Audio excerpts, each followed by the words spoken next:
नमस्कार फ्रेंड्स, आज हमारे साथ हैं सुरेंद्र लाखरान जी, जिन्होंने यूक्रेन से एमबीबीएस किया है।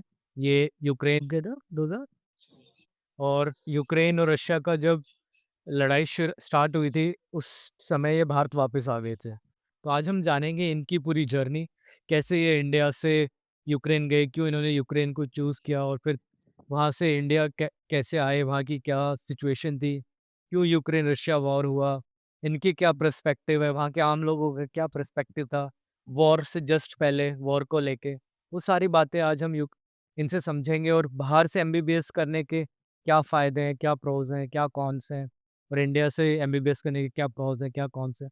आज हम एक डिटेल्ड इंटरव्यू करेंगे और जानने की कोशिश करेंगे लाखरान जी का पर्सपेक्टिव और इनका एक्सपीरियंस। चलिए स्टार्ट करते हैं। तो लाखरान जी, सबसे पहले आप अपनी जो स्कूलिंग थी, आपकी स्कूलिंग कैसी रही उसका और थोड़ा अपने बारे में इंट्रोडक्शन देंगे तो अच्छा रहेगा। Thank you, Via, for this kind introduction. मेरा स्कूलिंग गांव से ही हुआ था। जयपुर के पास में एक मोहनिया गाँव हुआ करता था। तो वहीं से स्कूलिंग हुई और बाकी फिर स्कूल गाँव से 12th करने के बाद मैं फिर सीकर गया था मैं प्रिपरेशन नीट यूजी के लिए। और फिर वहाँ पे किसी कारणवश अच्छा नहीं रह पाया रिजल्ट। तो फिर यहाँ पे उस टाइम पे इंडिया से करने का डोनेशन बहुत ज़्यादा होता था। और तो फिर बाहर जाने का सोचा कि बाहर बहुत सारे ऑप्शंस तलाशे तो उनमें से यूक्रेन उस टाइम पे सबसे सही लगा मैं। नेपाल भी एक अच्छा ऑप्शन था। नेपाल का थोड़ा-सा ज़्यादा चूज़ किया। नेपाल थोड़ा महँगा पड़ता है यूक्रेन के कंपैरिज़न में। नेपाल उस टाइम पे 60-70 लाख का के सात आसपास का पड़ रहा था। यूक्रेन यूक्रेन कितना था? यूक्रेन का उस टाइम पे एजेंट एजेंट जो होते हैं वो कम बताते हैं, तो जो बता रहे थे वहाँ पे 25 से 30 लाख के बीच में। एक्चुअल में 40 लाख से 40 लाख के आसपास का होगा। 40। 40 प्लस ही होता है। फिर इसमें 40 में सब इंक्लूडेड है, आपका आना-जाना और आपका मतलब रहने का खर्चा, फ्लाइट का खर्चा, तो सब इंक्लूड होके 40 लाख में एमबीबीएस हो जाता है। ओके। हाँ, सब कुछ। बाकी अगर कोई ज़्यादा खर्च करने वाला ऐसा तो फिर उसकी कोई लिमिट नहीं है। कुछ लोग अगर थोड़ा-सा हिसाब से खर्च करें तो हो सकता है 35 के आसपास हो जाए, 30। 35 तक हो जाए। जैसे सही है। हर बार इंडिया नहीं आए तो फ्लाइट कैरी पे बच जाते हैं। हर साल इंडिया ना आए, वहीं पर मैनेज करे और वहाँ पे जॉब भी कर सकते हैं क्या? मतलब पढ़ाई के साथ-साथ जैसे बहुत कंट्री में अलाउड होता है। वैसे कोई ऑफ़िशियल इसका वहाँ पे रूल नहीं है कि फॉरेन स्टूडेंट जॉब कर सकते हैं। और लेकिन वहाँ पे कुछ जैसे यूएस बेस्ड कंपनीज़ होती है, फार्मेसी की कंपनीज़ होती है, जो आउटसोर्स करते हैं, तो उसमें जॉब कर सकते हैं। और कुछ कॉल सेंटर्स होते हैं। और बाकी है सच कोई वहाँ पे अगर आपको लैंग्वेज आती है लोकल स्टैंड यूक्रेनियन दोनों चलती भी अच्छा से। अभी तो वो केवल सिंपली यूक्रेनियन की वहाँ पे अलाउड। तो अगर आपको अच्छे से आती है तो आप कुछ लोकल इंडियन बिजनेसमैन है उनके साथ कहीं पे भी कर सकते हैं। या फिर कुछ स्टूडेंट होते थे जिनकी लैंग्वेज अच्छी थी हमारे सीनियर पे, तो जो नए फ्रेशर्स बच्चे आते हैं, जैसे मेरी सिटी थी ओडिशा, वहाँ पे कम से कम 10,000 फॉरेन स्टूडेंट मेडिकल यूनिट की जो बच्चे जाते थे इनको फ्लैट लेने होते थे, तो वहाँ पे ये वही एजेंट वाला system property dealing type start जो फ्लैट दिलवाते थे वो कमीशन लेते कमीशन लेते थे। कमीशन लेते थे। तो वहाँ कुछ तो वो भी एक अच्छा था। और वहाँ कुछ ऐसे लिमिटेशन भी है जैसे यूएस, यूके जो बच्चे जाते हैं, कनाडा जाते हैं, कि आप हफ्ते का 20 आवर्स ही काम कर सकते हैं, ऐसा कुछ वहाँ पर है लिमिटेशन? नहीं, नहीं ऐसा चीज़ वहाँ पे रूल नहीं। मैं तो है अगर रूल हुआ तो भी तो इतना फिक इतना मॉनिटरिंग स्ट्रिक्ट नहीं है। ओके। और आपने कभी कुछ ट्राई किया हो जॉब वॉब का या आपके किसी दोस्त ने किया हो? हाँ, मैंने एक किया था। नहीं, मैंने ही किया था। एक यूएस बेस्ड की कंपनी थी, रिसेंट अटैक हुई वो। ओके। तो उसमें कुछ मेडिसिन्स का प्रिस्क्रिप्शन और उनका डोज़ वगैरह ये उसका काम। जैसे कुछ पेशेंट थे जो यूएस से उनकी मेडिसिन चल रही थी या यूरोपियन कंट्रीज़ में। ऑनलाइन कंसल्टेशन का कॉल सेंटर उसमें 1 महीने काम किया था। ओ, चलो बढ़िया है। 1 महीने एक्सपीरियंस के लिए किया था मैंने। और मेरे को कर रहे थे, तो कर लेना चाहिए। काफ़ी हेक्टिक था वो भी। बहुत हेक्टिक था। सही है। आपकी छुट्टी वगैरह होंगी तब क्या होगा आपने? ये जैसे नहीं, मैंने मैनेज किया था क्लासेस के साथ। क्लासेस के साथ? अरे सही, ओके। आप मुझे ब्रीफ में वो बताइए कि ये जैसे आपने डिसाइड किया कि अब मुझे इंडिया से नहीं करना या डोनेशन ज़्यादा है, मुझे यूक्रेन से एमबीबीएस करनी है। तो उसका शुरुआत फिर आपने कैसे की? कैसे कंसल्टेंट्स को ढूँढना शुरू किया? कैसे यूनिवर्सिटीज़ में अप्लाई किया?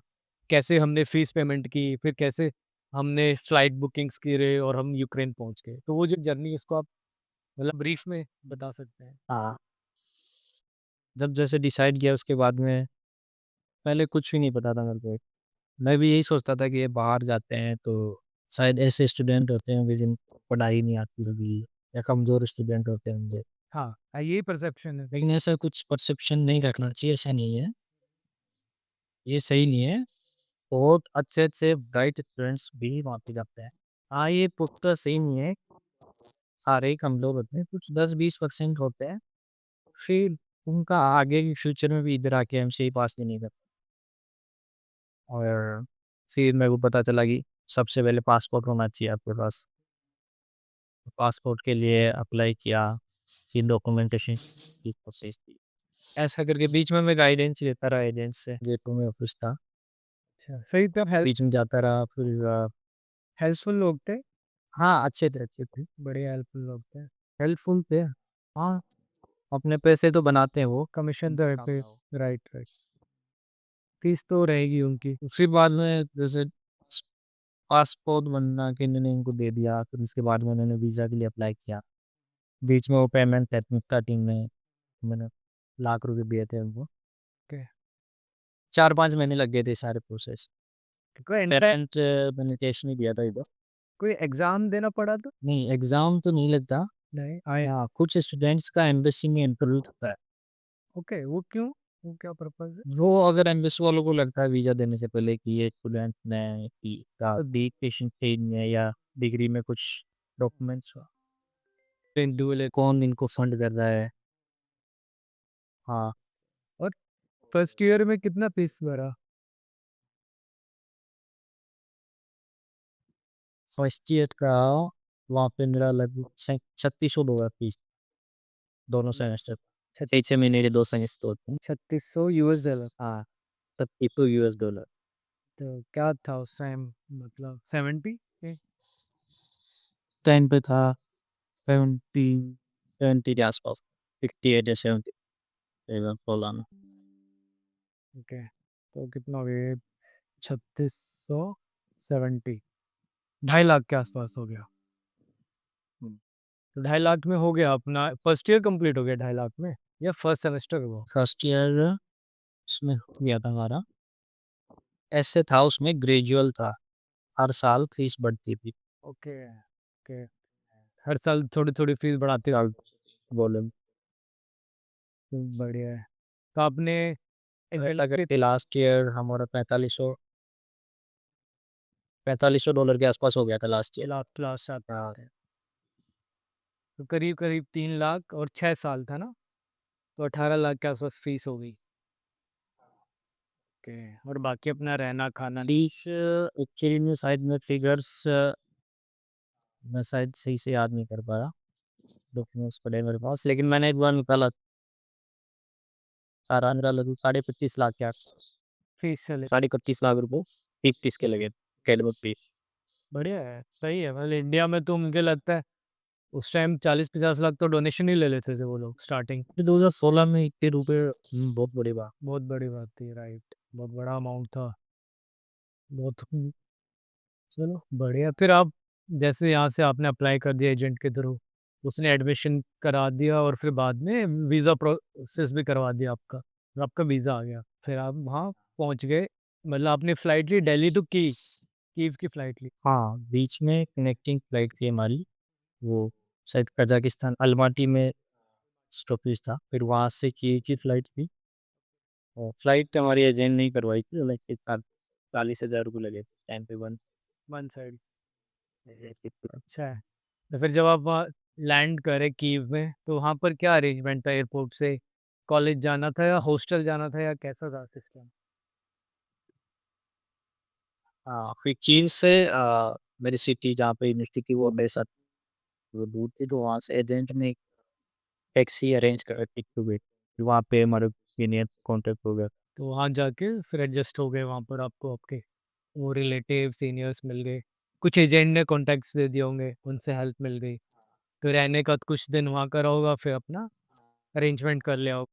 नहीं, एजेंट्स की वहाँ पे नहीं करते हैं, डॉक्यूमेंटेशन के लिए अलग अलग रहता है, स्टूडेंट को मैनेज करने के लिए अलग रहता है। तो फिर हम हमारे को उन्होंने जाते ही एक होटल आता है, होटल में बंकर बेड आते हैं, वो दिलवा दिया था, अच्छा था।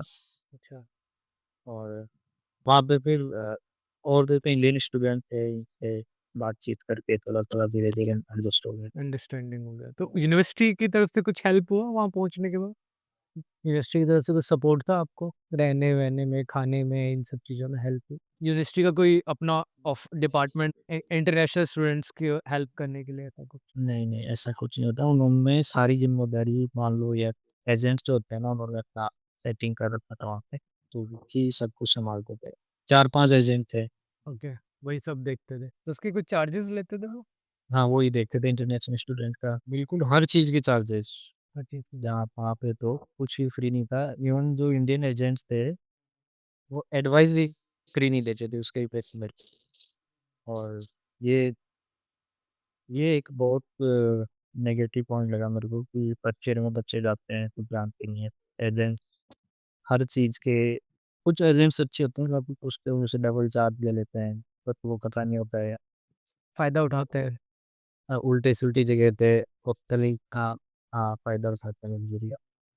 ऐसे लोग तो हर जगह ही मिलते हैं, ता होता बहुत ही हर जगह होते हैं ऐसे लोग जो फ़ायदा उठाने की कोशिश करते हैं। लेकिन लकीली मेरा जो एजेंट था, वो बढ़िया होता है, उसने अच्छे से गाइड किया, अच्छा हेल्प किया।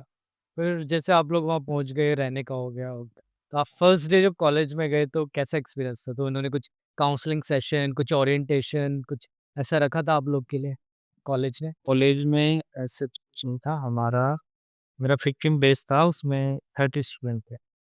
जब मैंने एडमिशन लिया था सितंबर के लास्ट में, तब तक शायद 25 स्टूडेंट ऑलरेडी थे, उसमें से इज़राइल के स्टूडेंट थे, इंडियंस थे और और भी 1-2 स्टूडेंट थे, उन्होंने बाद में डिसीज़न को लिया। तो फर्स्ट डे हाँ, सब स्ट्रेंजर्स थे, तो लेकिन जैसे ब्रेक हुआ, फिर धीरे-धीरे इंडियंस की आदत होती है कि हाँ, ठीक है, नॉर्थ इंडियन भी थे, साउथ इंडियन भी। तो ये फर्स्ट डे कैसे पता चला ये हमारी क्लासरूम है और ये सब कि यहाँ जाना है ऐसा? हाँ, वो इन्फॉर्मेशन एजेंट के थ्रू होती है। ओह!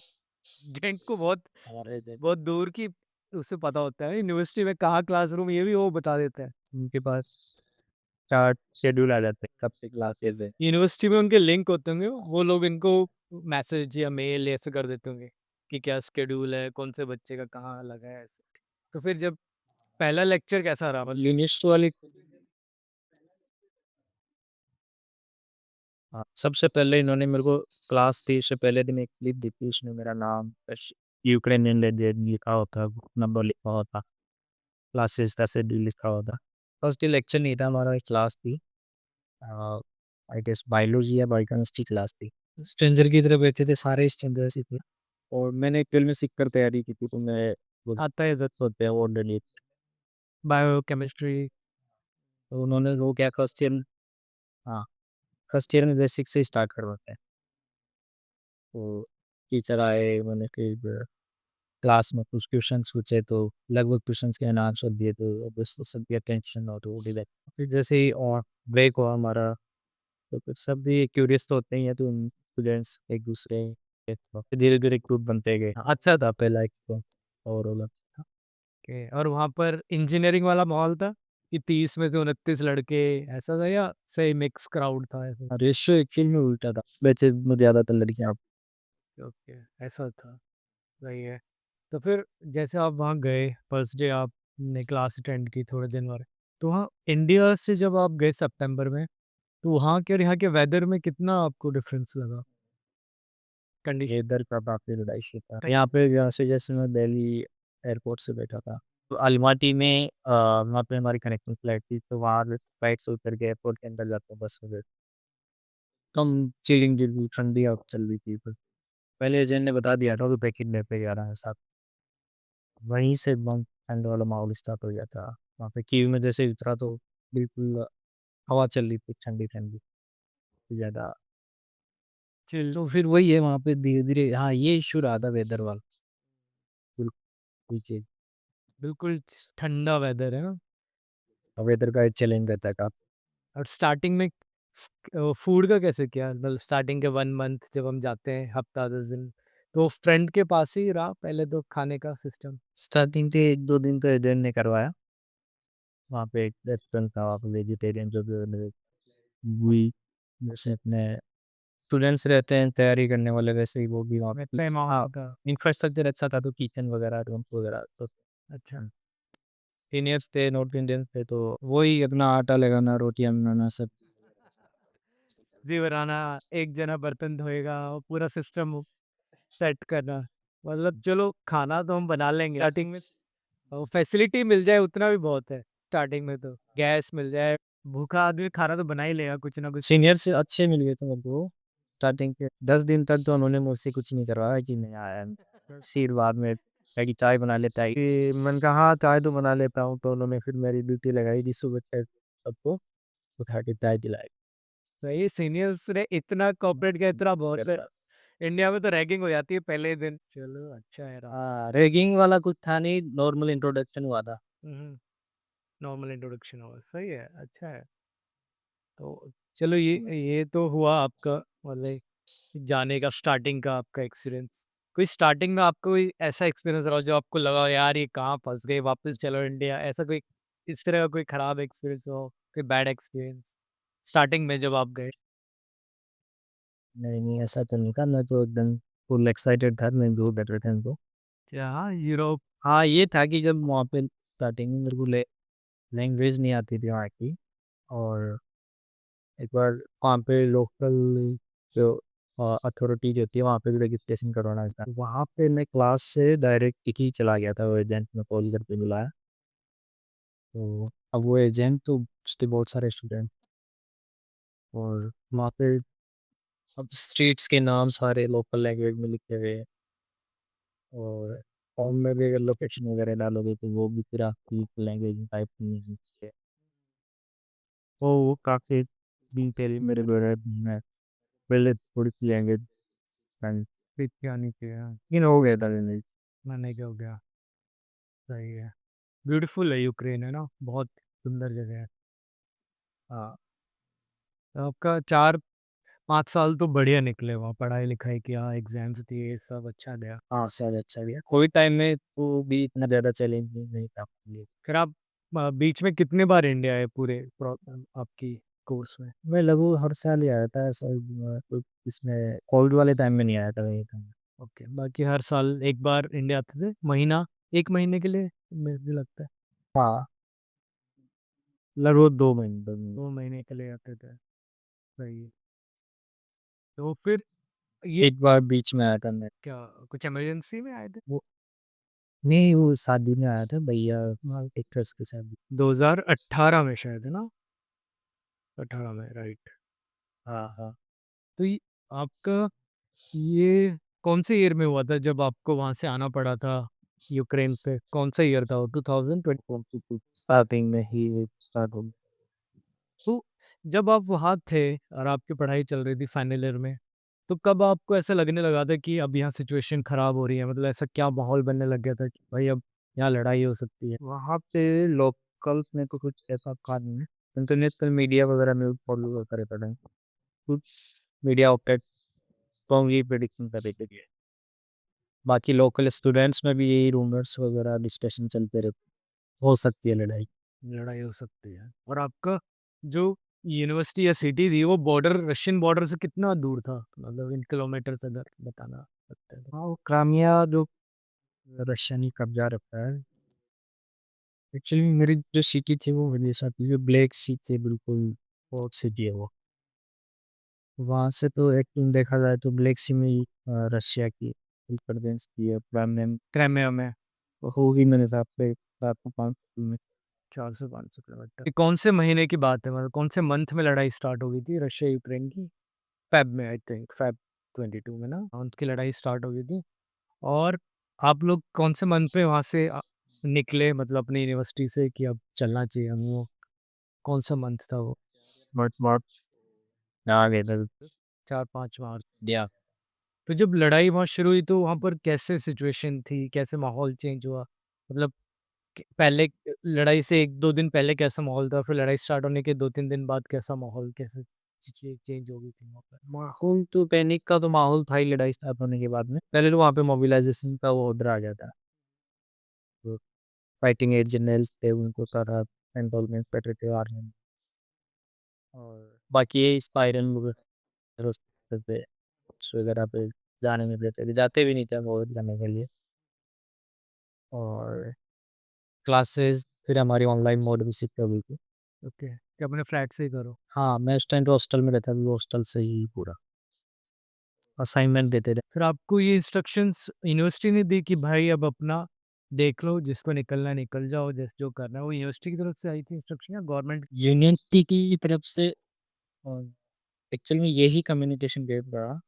यूनिवर्सिटी वाले ऑफ़िशियली कुछ बोल नहीं सकते थे क्योंकि वो उनके जो कंट्री का इश्यू था। सो वो तो कैसे बोल देते कि आप चले जाओ, वो पे रोक के रखना चाहते थे कि इंटरनेट प्रेशर की वजह से लड़ाई हुई थी। ठीक है।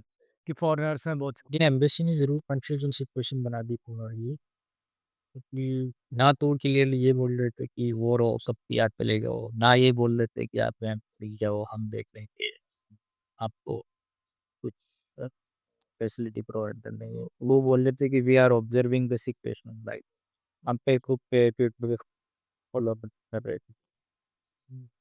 जब लड़ाई स्टार्ट हो गई थी, फिर उन्होंने कुछ कुछ लोग इंडियन इंडियन प्लीज़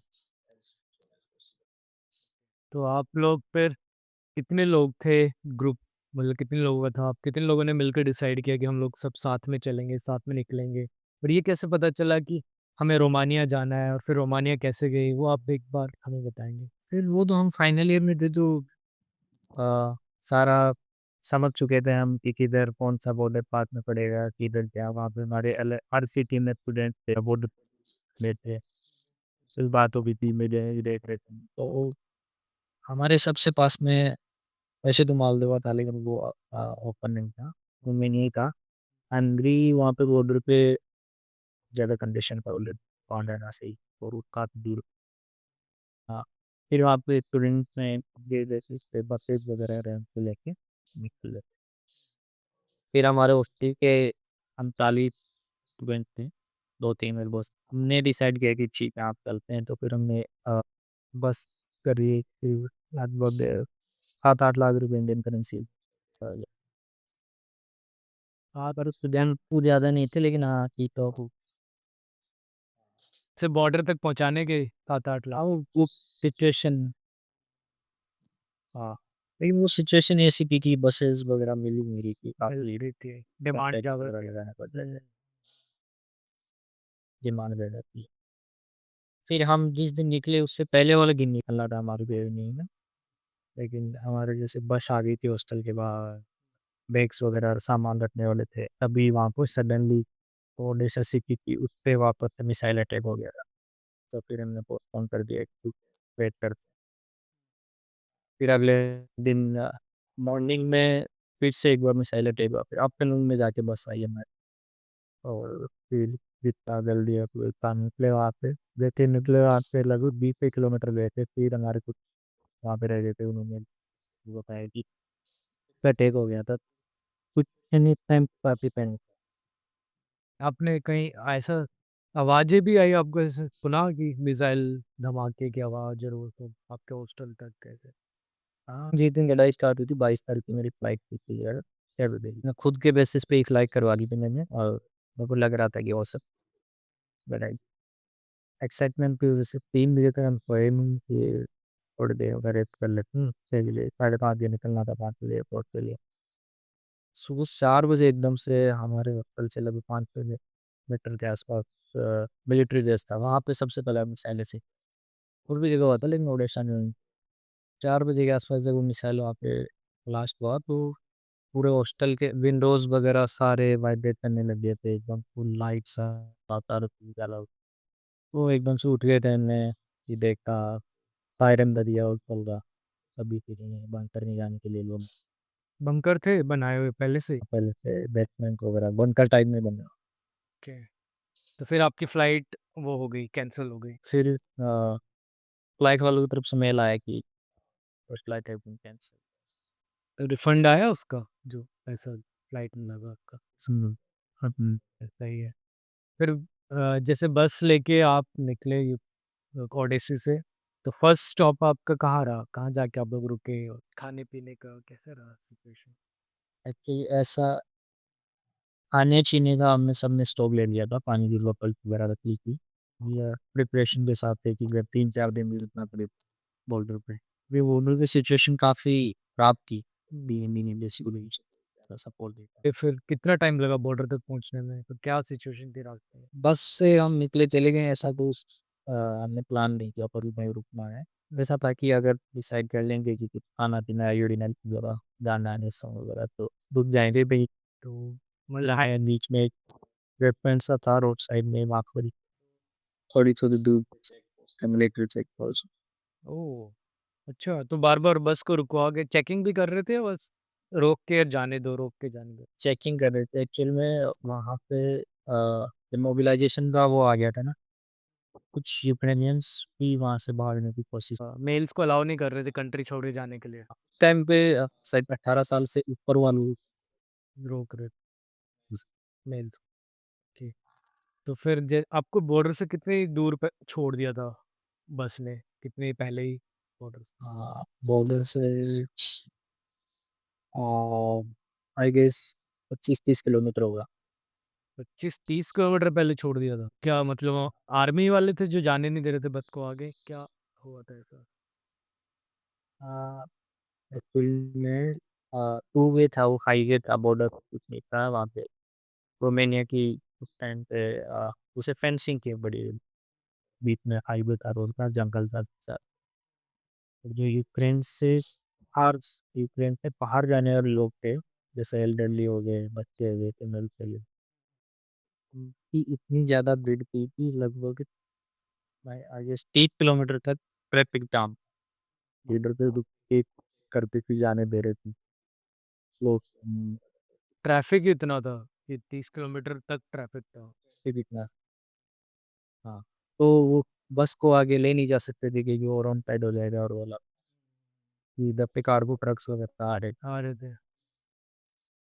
तो फिर वहाँ से वॉक करके थे, स्नोफॉल था। हाँ, फिर वॉक करके सब सामान लेके, करके ही गए। बॉटल्स पानी की, खाना। बैग पैक हम 2-3 दोस्त थे तो कुछ ने पानी की बोतल्स ले ली, कुछ ने खाने वाला सामान, सबके इंडिविजुअल बैग पैक के डॉक्यूमेंट्स वगैरह वो अलग। तो फिर वहाँ से वॉक करके बॉर्डर तक गए। उसमें भी स 25 किलोमीटर के तो 5-6 घंटे, 8 घंटे लग गए होंगे, 7-8 घंटे। हाँ, आज हाँ, काफ़ी टाइम लगे। तो फिर लेकिन चलो ये अच्छी बात लगी मेरे को कि वहाँ के वो लोकल्स थे लेबर एरिया के, उन्होंने हमारे लिए फ्रूट्स वगैरह, पानी की दे देते थे स्टॉल्स वगैरह, इससे वो है पानी की bottles. Free of cost free था या चार्जेस कर रहे थे? यूक्रेनियन लोकल ना भी ये तो बहुत ही अच्छी बात है कि वॉर सिचुएशन में उन लोगों ने आपको फ्री में उन लोग बहुत बहुत अच्छे लोग होते हैं। यूक्रेन के अच्छे लोग हैं। क्योंकि इतनी वॉर सिचुएशन में लोग सोचते हैं कि सब खाने-पीने का अपने घर में भर लूँ और उसमें वो लोग दूसरे देश वालों को हेल्प कर रहे हैं, फ्री में खाना, पानी दे रहे हैं। बहुत बड़ी बात है ये। इंडियंस को शायद ऐसा लगता होगा कि हम ही ब्लेम ये दोनों पहलुओं में, लेकिन करता है हर जगह के लोग, हर जगह के लोग हर जगह। हाँ, बिल्कुल, बिल्कुल। बाकी जगह भी हर जगह अच्छे लोग होते हैं। तो आपका जो ये ग्रुप था बस में जितने भी लोग थे, आपके फ्रेंड्स थे, कोई ऐसा था जिसका बिल्कुल ही नर्वस ब्रेकडाउन हो गया कि भाई अब तो मरने वाले हैं, मैं कहीं नहीं जा रहा और ऐसा बिल्कुल ही रोना-धोना, खराब हालत, ऐसे थे साथ में? बहुत सारे बहुत हुँ। डर गए होंगे, हमारे साथ वाले तो सारे एकदम वेल, सब ठीक थे। हमारे साथ वाले तो सही थे सारे। फिर हाँ, क्योंकि हम एज़ ए हॉस्टल में रहते थे कितने साल से, तो हमारा तो एक अच्छा बॉन्डिंग था, तो एक-दूसरे को सपोर्ट कर देते हैं सारा। हुँ, लेकिन हमारे को रास्ते में कुछ लड़कियाँ रोकी या फिर वापस से जा रही थी, उन्होंने गिव अप कर दिया था क्योंकि बॉर्डर पे 3-4 हज़ार लड़कों की घुस थी। हुँ। तो वापस जा रही थी? कुछ लड़के भी थे, तो उन्होंने गिव अप कर दिया था कि हमारा नहीं पॉसिबल हो पाएगा वो। फिर आई डोंट नो क्या किया होगा उन्होंने, अबूत की साइड पे क्रॉस किया होगा। कुछ तो किया ही होगा। हाँ, कुछ थे 10-20 लड़के लड़कियाँ मिले। और फिर बॉर्डर पे कैसा माहौल था? चेकिंग-वेकिंग थी या क्या था मतलब सिचुएशन वहाँ? चेकिंग, स्टिक चेकिंग हुई, आर्मी डिप्लॉयड थी वहाँ पर कुल्लू, और आर्मी वाले रनिंग पर भी फायर कर रहे थे। ताकि भगदड़ ये सब आप इमेजिन करो 3-4 हज़ार लगभग स्टूडेंट 99 सब पहने हुए। सभी नेशनलिटीज़ के थे, लेकिन मेनली सब पैनिक में, मेनली इंडियंस थे, और इंडियन एम्बेसी की तरफ से ज़ीरो, ज़ीरो सपोर्ट था हमारे को। रोमानिया बॉर्डर का मैं बोलता हूँ, बॉर्डर का है, ज़ीरो सपोर्ट था। तो मैंने वहाँ पे जो आर्मी मैन डल डिप्टी कैंप से बात की, तो उन्होंने बताया कि हम हमारी तरफ से आप रोक नहीं रहे बॉर्डर, तो ये चाहते कि आप निकल जाओ सारे, लेकिन आपकी एम्बेसी के बंदे यहाँ पे अवेलेबल होंगी जो आपके डॉक्यूमेंट्स को वेरीफाई कर सके, आपकी नेशनलिटी, हुँ, आपका अगर वीज़ा एक्सपायर्ड है, तो उसका कुछ इश्यू हो, कि कोई तो हम पर आपको वहाँ भेज देंगे ऐसे भीड़ की तरह। आप तो क्या पता इल्लीगल हो, क्या कोई क्रिमिनल हो। जैसे रोमानिया बॉर्डर में हम कैसे जाने दे सकते हैं, वहाँ पे आप केओस क्रिएट कर दोगे। वो एक अलग कंट्री है। ये लोग ये सोचते हैं अच्छा, रोमानिया वाले भी वो ऑब्वियसली ऐसा नहीं है कि हर किसी को ले लेंगे। किसी को ले लेंगे, राइट। हाँ, और वहाँ पे भी ऑलरेडी इतने सारे लोग जा रहे थे वो की वजह से, तो वो भी इतना उनके बेसिस पे कैसे मैनेज कर पाते। तो हाँ, ऐसे था माहौल। हम पहुँच गए थे, फिर रात हो गई, स्नोफॉल स्पॉट हो गया, और फिर क्योंकि अलाउ नहीं कर रहे थे वो जाने। एक बार में बस से 5 स्टूडेंट को अलाउ कर रहे थे, वो भी 2 घंटे के, 2 घंटे होने के बाद बस से 5। इतना कम रेशियो देख के हमारी भी एक बार ये हो गया था कि यार बहुत टाइम, और वहाँ पे कोई आस-पास फैसिलिटी नहीं, कोई जंगल था दोनों तरफ। बस वो एक चेक पोस्ट थी और अंदर एम्बेसी का कोई सिस्टम, और हाँ, फिर मेरे साथ वाले जो हम 40 बंदे आए थे उसमें से कुछ स्टूडेंट्स गए थे कि गेट में क्या सीन है। तो जब वो गए उसी टाइम पे लकीली वो गेट ओपन हुए थे, तो वो निकल गए। तो उन्होंने बॉर्डर क्रॉस करके हमारे को मैसेज दिया तो हम आ गए। तो फिर और ज़्यादा थोड़ा-सा हमारे भी लगा कि यार पता नहीं इतना लंबा कब आएगा। लेकिन फिर ठीक है, फिर सब निकल गए धीरे-धीरे, और मैं और ये मेरा दोस्त का एक था, लाइक, तो हम दोनों पहले से था हमारा ये था कि साथ ही क्रॉस करेंगे। तो फिर हम होता कि यार ऐसे खड़े-खड़े, क्योंकि हम भीड़ में फिर इन बस घंटे खड़े थे। वहाँ से 10 घंटे हम ना पेशाब गए, पानी ज़रूर पी लिया थोड़ा बहुत, प्यास लगी तो। ना पीछे जाने का ऑप्शन था। एक तो हम सब खड़े थे लाइन में, कब हमारा नंबर आएगा। तो जैसे ही वो गेट खुलने का अनाउंसमेंट होता था, तो टिक कहते कुछ पे धक्का मार देते थे, वेव आती थी। हाँ, वेव आती थी। आगे आप इमेजिन करो क्या आर्मी वाले खड़े हैं, वो ऐसे बोले कि अगर ये लाइन क्रॉस कर दी तो हम तुम्हारे गोली से वार्निंग शॉट फाइट कर रहे हैं। एक बार तो उनने इस हद तक वो भी बेचारे परेशान हो गए थे, पता नहीं कब से ड्यूटी कर रहे थे वो अपना कंटिन्यू केओस था वहाँ पे। एक बार तो उन्होंने जैसे हवा की बजाय ऐसे नीचे फाइट खोल दिया था सारे बच्चे पे, और सामने ट्रक आ रहे थे कार्गो के। तो एक बार तो मैं जैसे ही लाइन में आगे-आगे पहुँचा, जैसे जब वो वेव आई थी, तो मेरा एक पैर बिल्कुल ट्रक के टायर के नीचे आने वाला। कैसे-तैसे करके बच गया। हाँ, जो मैं खाने का सामान लाया था, मेरा एंडोल ब्रेक था। तो मैंने वहाँ पे जो एनजीओ वाले थे ना जो खाना बांट रहे थे, मेरे को लगा कि इसको तो मैं लेने ले जाने को आऊँगा, तो मैंने उनको दे दिया। एक बैग था मेरा जिसमें कपड़े वगैरह थे, महँगे-महँगे, तो वो मैं फेंक के आ गया। फिर हुआ ये कि वहाँ पे उस सिचुएशन में ऐसा लगता है कि मैं खुद पासपोर्ट लेके अगर ये क्रॉस कर जाऊँ तो भी बड़ी बात है। तो भी बड़ी बात है। सामान का वहाँ पे सिर्फ कोई मतलब बड़े नहीं है। टेंशन नहीं रह जाता। तो फिर ऐसे ही लगभग मैं 10 से 12 घंटे खड़ा रहा। हुँ, कंटिन्यूअस स्टैंडिंग हमारे पैर, लेकिन उस टाइम पे ना एक अपने बॉडी में एयर फ्लाइट वाला और मोड एक्टिवेटेड बड़े होता है। एक्टिवेट हो जाते हैं। इतना ज़्यादा पेन वगैरह ये फील वगैरह कम पीड़ित नहीं होती, कम फील लेती है। फिर उस टाइम पे ऐसा लगता है कि बस एक सिचुएशन से बाहर निकल। ये सिचुएशन बाहर आ जाए कैसे भी। हाँ, मेरे को खुद को भी सरप्राइज़ हुआ कि यार इतना एंड्योरेंस है यार इतना। एक बार भी मैं होपलेस भी नहीं हुआ मैं, और ठीक था, सही था, दिक्कत नहीं, चॉकलेट्स वगैरह ठीक खा रहे थे। एक बार तो इकराम का हुआ कि यार ठीक है निकलते हैं, बाद में देखेंगे। तो फिर हमने एक-दूसरे की तरफ देखा और कि नहीं यार, इतनी दूर आ गए हैं, वापस तो नहीं आएँगे। फिर मैं वहाँ पे ऑब्ज़र्व कर रहा था काफ़ी देर से, रात हो गई थी, लगे सुबह होने वाली थी, सारी रात खड़े थे, स्नोफॉल हुआ था। फिर मैंने ऑब्ज़र्व किया कि यार जो आर्मी वाले हैं ना वहाँ पे, वो कम्युनिकेट नहीं कर पा रहे हैं जैसे इंडियन स्टूडेंट्स या था स्पेशली, कि जो उनको लैंग्वेज बैरियर। वगैरह थे, हुँ, इंग्लिश भी उनको अच्छे से नहीं आ रही थी। उन्होंने माइक ले रखा था, कुछ अनाउंसमेंट कर रहे थे वो। तो मैंने वो जब पास में आया तो मैंने उसको बोला कि अ, आपको अगर कोई दिक्कत नहीं हो तो मैं आपके लिए ट्रांसलेशन का काम कर सकता हूँ, वॉलंटियर में बन जाओ। तो उसने कहा कि और मोस्ट वेलकम बोला, तो मेरे को दिया कि माइक में तो इतना तो ट्रक वगैरह आ रहे थे, सुनाई नहीं दे रहा था। कुछ देर माइक से बोला मैं, कि मैंने जितना हो सके कोशिश की उनको ये बोलने की, उनकी ये खुद चाहते हैं कि हमारे को जाने दें, लेकिन इनके पास ऑप्शन नहीं है, इनके पास ऊपर से वो नहीं है कि ऐसे जाने। और इंडियन एम्बेसी से वहाँ पे बंदे थे नहीं, 1-2 एक बार आए थे अंकल, कर्नल सिंह सर, और मेरे को उनको देख के ऐसा लगा कि शायद स्मार्टफ़ोन भी अच्छे से यूज़ करना नहीं आता लोगों को। तो यार ये क्या ही हेल्प कर पाएँगे।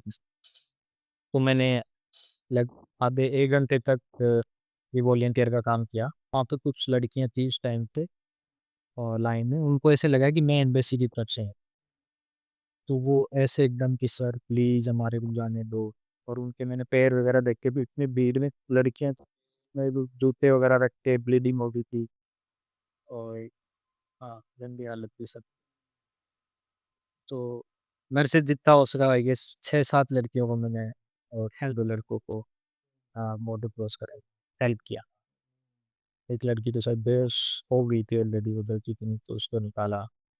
तो फिर वहाँ पे जो अदर नेशनल्स थे, स्पेशली ये अफ्रीका, उन्होंने फिर माँ को नादी कि ओनली इंडियंस को जाने दे रहे हो। क्योंकि मैं भी काफ़ी थक गया था, और क्योंकि उस केओस का कोई एंड नहीं था, मैं वहाँ पे ज़्यादा देर खड़ा नहीं रह पाता।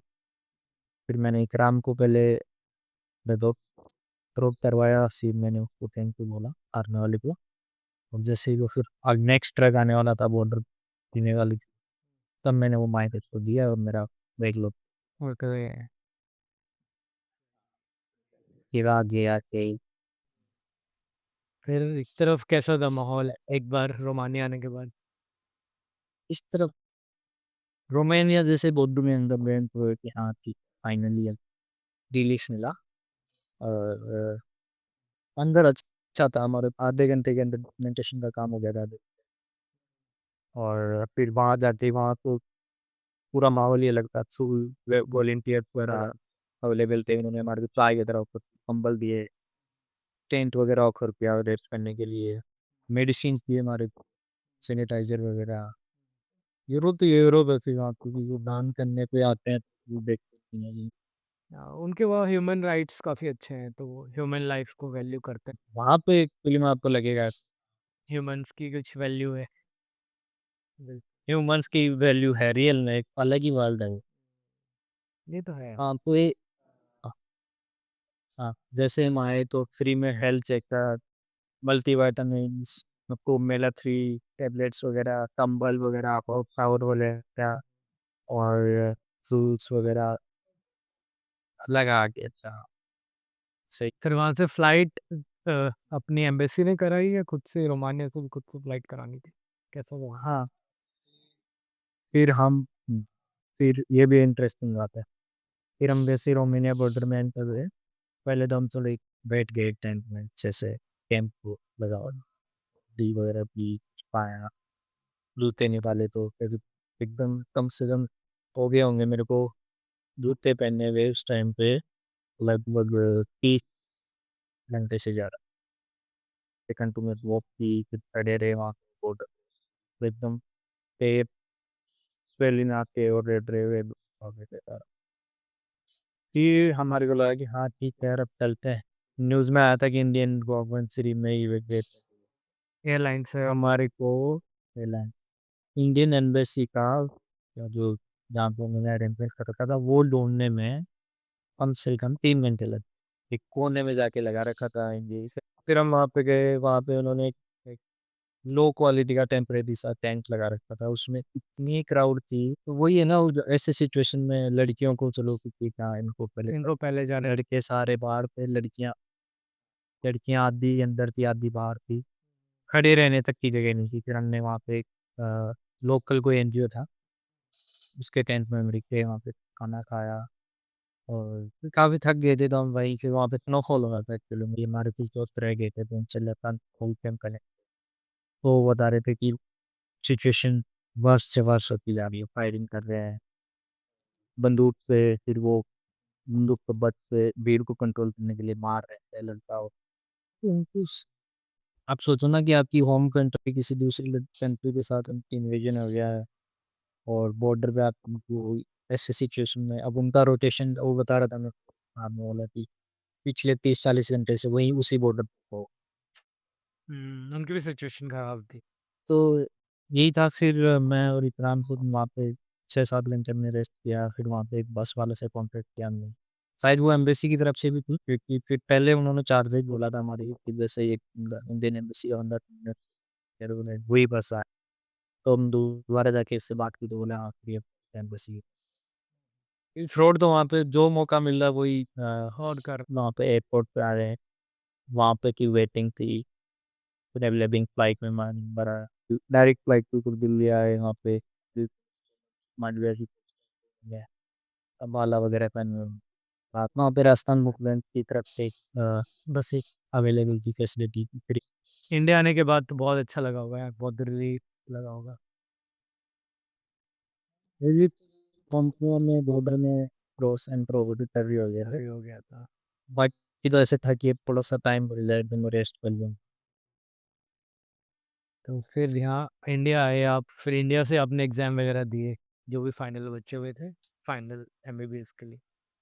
हाँ, इनमें सब्जेक्ट वाइज हमारे एग्जाम सारे हो चुके थे और हमारा यूक्रेन में ये सिस्टम होता था कि थर्ड ईयर में एक नाम से एग्जाम बचता था क्रॉप का, और फाइनल ईयर में एक क्रॉप टू नाम से एग्जाम बचता था। तो वो एग्ज़ाम इंडिया में कोई रेलेवेंस नहीं है, ओनली यूक्रेन में रेलेवेंस होता था। वहाँ की लोकली प्रैक्टिस करनी इंडिया वाली जो डिग्री चाहिए थी वो का एग्ज़ाम ऑलरेडी पास कर वो कंप्यूटर ये जो एडिशनल एग्ज़ाम थी उसकी अप्रोच फिर ये उन्होंने ऑनलाइन करके करवाया। जी, वो भी हो गया था स्मूथली।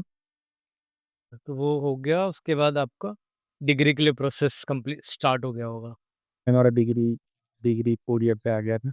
कुरियर से आ गया था। ओके। तो फिर डिग्री के बाद एमसीआई दिया और फिर अपना 2 साल का इंटर्नशिप था यहाँ पे हम इंडिया में। फर्स्ट टाइम में क्लियर किया आपने। 2 साल के अभी जाके मेंथ इंटर्नशिप 10 साल तक कंप्लीट हुआ अभी परमानेंट रजिस्ट्रेशन के लिए अप्लाई अप्लाई कर रखा है, आ जाएगा वो। उसका कैसा था, मतलब आपने वहाँ भी हॉस्पिटल में काम किया, इंडिया में भी इंटर्नशिप का टाइम काम किया, तो काफ़ी डिफरेंस है एक्सपीरियंस में वहाँ के और यहाँ के? डिस्टेंस है कुल वहाँ पे क्वेश्चन रोल बिल्कुल ही ना के बराबर है। पॉपुलेशन ऑलरेडी कम है वहाँ और लाइफस्टाइल थोड़ा ऐसा है कि कुछ सर्जिकल ब्रांच में या फिर कुछ जैसे ट्रॉमा वगैरह उससे में पेशेंट लोड होता था और main healthy lesson. Healthy population है। तो यहाँ पे इंफ्रा में अगर देखें, मेडिकल इंफ्रास्ट्रक्चर में, तो इंडिया और यूक्रेन में कहाँ ज़्यादा बेटर मेडिकल इंफ्रास्ट्रक्चर है? ऐसा देखा जाए तो मॉडर्न इक्विपमेंट इंडियन और जैसे प्राइवेट सेटअप ऑफ वो यूएस लेवल पे और यूरोप तो जर्मनी लेवल पे इसमें पे मिल जाती है। जो पहले वो सोवियत वाला सिस्टम बना हुआ था तो टाइप वहाँ पे प्राइवेट हॉस्पिटल वगैरह नहीं थे, सारा गवर्नमेंट। हम्म। इंडिया ज़्यादा मॉडर्न है, मतलब इंडियन हॉस्पिटल्स, खासकर जो प्राइवेट हॉस्पिटल है। राइट। तो अभी आपका फिर फ्यूचर में क्या प्लान है? आगे मतलब मास्टर्स करना है, सर्जन बनना है, डीएम करना है, आगे का भी कुछ प्लान है? आप क्या सोच रहे हैं? आगे का है जैसे सर्जिकल ब्रांच में तो मेरे को नहीं जाना, मेडिसिन में जाना है। और अभी दिया है मैंने कुछ जगह की तैयारी नहीं की, ठीक-ठाक पेपर दिया। मेडिसिन में जाने का है। तो अभी जो बच्चे मतलब एमबीबीएस करना चाहते हैं, डॉक्टर बनना चाहते हैं और जो इंडिया में नहीं हो पा रहा, जिनका एडमिशन या जो इतने फीस पे करने में समर्थ नहीं है, तो उनको आप अब क्या राय देना चाहेंगे कि उनको फॉरेन में ट्राई करना चाहिए, और करना चाहिए तो कौन सी कंट्री में अब सही है जाना? मेरे हिसाब से क्लियर कट बोलता हूँ मैं सही को, अगर आपको बिना में आप मिडिल क्लास से हो, इंडिया में आप अफ़ोर्ड नहीं कर पा रहे, आपका ड्रीम ये है कि मैं डॉक्टर बनके सारे पैसे कमा लूँगा, तो शायद आप एक बार दोबारा सोचें। क्योंकि ये परसेप्शन ये बना हुआ है कि सारे डॉक्टर्स बहुत ज़्यादा पैसे कमाते हैं शायद। 100 में से 4-5 लेब जो जिनको भी काफ़ी टाइम लगता है नाम ना, हुँ, और पहले के ही डॉक्टर्स कम होते थे बट क्या आजकल अवेलेबिलिटी भी बहुत। तो आप अगर ये सोच रहे हो कि मैं बहुत ज़्यादा पैसे कमा लूँगा डॉक्टर बन के, तो आपको दोबारा एक बार सोचना है। सोचना पड़ेगा। हाँ, अगर आपका पैशन है, किसी कारणवश के साथ सिलेक्शन नहीं हुआ, आपको डॉक्टर बनना ही है, जैसे मेरे साथ हुआ था, मेरे को बनना ही था और मेरा स्कोर भी अच्छा था, लेकिन नहीं होता है, टिक पा है। राइट। मतलब ऐसा माइंडसेट हो कि पढ़ना तो यहाँ भी पड़ेगा, करना तो आपको वहाँ भी पड़ेगा। जब तक आप लाइफ लॉन्ग प्रैक्टिस करोगे तो आपको पढ़ना तो पड़ेगा। मिडिल क्लास से हो, आप टेक पे रख रहे हो कि जैसे लोन लेके जा रहे हो, बाकी पैसे उधार लेके जा रहे हो, तो फिर आपको वहाँ जाके भी सिंसियरली पढ़ाई पढ़ना पड़ेगा। और ऐसा नहीं है कि आप वैसे नेपाल से अगर कोई अच्छे डॉक्टर बन पाओगे या यूक्रेन से, उस टाइम पे यूक्रेन अभी तो कोई याद नहीं रहा। आप जा सकते हो जैसे कजाकिस्तान जा सकते हो, किर्गिस्तान, उज़्बेकिस्तान, ये वाली कंट्री भी जा सकते हो। वहाँ पे कॉस्ट ऑफ लिविंग भी सस्ता रहेगा और अ, लाइफ का भी कॉस्ट रहेगा, तो आपको कम पैसों में मिल जाएगा। और आजकल तो ऑनलाइन प्लेटफ़ॉर्म अवेलेबल है, कैपिंग करने और रोल है, तो उस पे टिपने सही-सही जान चल जाएगा। और फिर बाद में इंटर्नशिप करो उसमें, करो। आपको पैशन होगा तो ऑब्वियसली नॉलेज आपके पास है तो कहीं से भी आप कर लो। मतलब कोई इश्यू नहीं है, अभी भी आप मैंने इन कंट्रीज़ में जा सकते हैं, उज़्बेकिस्तान, कज़ाकिस्तान, फ़िलीपींस, वियतनाम जा सकते जा सकते हैं, कोई इश्यू नहीं है। फिलीपींस में आप जा सकते हो, वहाँ इंटर्नशिप भी ले ली। चाइना अभी वोलेटाइल सिचुएशन है, क्योंकि वोलेटाइल सिचुएशन में कभी भी कुछ भी हो सकता है। पीसफुल कंट्री चूज़ करना, क्योंकि आप ऐसे सोच के जा सकते हो कि ठीक है मैं 4 महीने होगा, लेकिन जब सफ़र करते हो, अभी पिछले साल मैंने इंटर्नशिप काफ़ी पेनफुल और टाइम टेकिंग, आप एक बोलो बाकी ठीक है, आप जा सकते हो। और कॉम्पिटिशन एमबीबीएस में डॉक्टर अवेलेबिलिटी खूब हो गई। अभी भी अच्छे डॉक्टर्स की कमी है। हुँ, आप चलिए ठीक है, अब इसको यहीं ख़त्म करते हैं आज इंटरव्यू को। नेक्स्ट टाइम फिर कभी आपसे मिलते हैं किसी नए टॉपिक पे, उसको हम डिस्कस करेंगे। जैसे कोई मेडिकल से रिलेटेड कुछ ऐसा डिस्कस करेंगे नेक्स्ट टाइम। ठीक है। Thank thank you Surendra ji, thank you so much. आपने अपना ओके, कीमती समय दिया। Thank you. ठीक है।